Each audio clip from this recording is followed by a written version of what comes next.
സ്വന്തം ടീമിന്റെ മുൻനിര ബാറ്റ്സ്മാൻമാർ തുടരെ തുടരെ കൂടാരം കയറുന്നത് ആഘോഷമാക്കുന്ന ചെപ്പോക്കിലെ ചെന്നൈ ആരാധകരെ.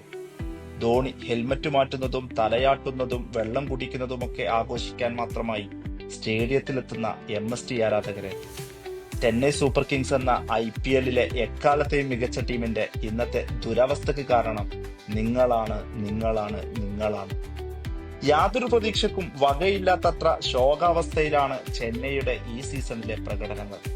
17 IPL സീസണുകളിൽ 10 സീസണുകളിലും ടീമിനെ ഫൈനൽ വരെ എത്തിക്കാനും 5 തവണ കിരീടധാരണത്തിനും ചുക്കാൻ പിടിച്ച സാക്ഷാൽ MS ധോണി 11-ലുണ്ട് എന്ന് തന്നെയാണ് CSKയുടെ പരാജയങ്ങളുടെ പ്രധാന കാരണവും. ചെപ്പോക്കിലെ ടിക്കറ്റ് കച്ചവടം പൊടിപൊടിക്കാൻ വേണ്ടി ധോണിയെ 11-ൽ ഉൾപ്പെടുത്തുക എന്നത് ടീമിന്റെ മൊത്തം ബാലൻസ് തന്നെ തെറ്റിക്കുന്നതാണ്.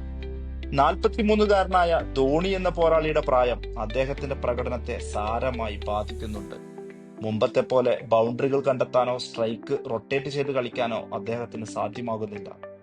പ്രായം തളർത്തുന്ന ഒരാളെ ഫിനിഷർ റോളിൽ ഉൾപ്പെടുത്തുമ്പോൾ ആ പൊസിഷനിൽ കളിക്കേണ്ട രവീന്ദ്ര ജഡേജയ്ക്ക് നേരത്തെ ബാറ്റിംഗിൽ ഇറങ്ങേണ്ടി വരുന്നു. അത് കാരണം ടീമിന്റെ 2 സ്ലോട്ടുകളാണ് പാഴായി പോകുന്നത്. അല്പമെങ്കിലും ഫോം ഉണ്ടായിരുന്ന ക്യാപ്റ്റൻ ഋതുരാജ് ഗെയ്ക്വാദ് പരിക്ക് പറ്റി ടീമിന് പുറത്തുമാണ്.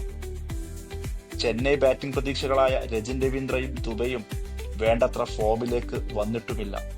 കൂടെ കോൺവോയുടെയും ത്രിപാഠിയുടെയും ശോകം പ്രകടനവും. വിജയ് ശങ്കറിനേക്കാൾ മികച്ച റിസൾട്ട് തരാൻ കഴിവുള്ള ബേദിയും ആന്ദ്രെ സിദ്ധാർത്ഥുമൊക്കെ ഇപ്പോഴും അവസരം കിട്ടാതെ ബെഞ്ചിലിരിക്കുകയാണ്. ഒരൊറ്റ ഓവറിൽ മാത്രം 3-4 സിക്സറുകൾ എന്നത് 2020-ലെ സ്ഥിരം കാഴ്ചകളാണിപ്പോൾ. പക്ഷേ ചെന്നൈ ബാറ്റ്സ്മാൻമാർ ഈ സീസണിൽ പവർ പ്ലേയിൽ ആകെ നേടിയത് 3 സിക്സറുകൾ മാത്രമാണെന്നത് തന്നെ CSKയുടെ ബാറ്റിംഗ് പ്രകടനം എത്ര ഉണ്ടെന്ന് തുറന്നു കാണിക്കുന്നതാണ്. ബെഞ്ചിൽ ഒരുപിടി യുവതാരങ്ങൾ അവസരത്തിനു വേണ്ടി കാത്തിരിക്കുമ്പോൾ ടോക്സിക് ഫാൻസിന് വേണ്ടിയുള്ള ഈ സെലക്ഷൻ ടീം മാനേജ്മെന്റ് മാറ്റിയില്ല എങ്കിൽ ഇനിയുള്ള CSKയുടെ മത്സരങ്ങൾ TV-യിൽ കാണാൻ പോലും ആളെ കിട്ടാതെ വന്നേക്കാം. സുരേഷ് റെയ്നയും ബ്രാവോയുമെല്ലാമുള്ള ആ പ്രതാപകാലത്തേക്ക് തിരിച്ചു വരാൻ അതേ നിലവാരമുള്ള പുതിയ താരങ്ങളെ ഉപയോഗിക്കുകയാണ് ഇനി ചെയ്യേണ്ടത്. അതെ, ചെന്നൈ മാനേജ്മെന്റ് ആ ഒറ്റമൂലി ഉപയോഗിക്കുക തന്നെ വേണം. ക്രിക്കറ്റ് എന്നത് ഒരു സ്പോർട്സ് ആണ്. സിനിമയിലെ പോലെ താരാരാധനാ പരിവേഷങ്ങൾക്കപ്പുറം ഗ്രൗണ്ടിലെ ഫോമും ചടുലതയും എല്ലാമാണ് പ്രധാനം. ആ തിരിച്ചറിവ് ഉണ്ടാകേണ്ടവർക്കുണ്ടായാൽ ടീമിന്റെ പ്രകടനം മെച്ചപ്പെടുത്താം.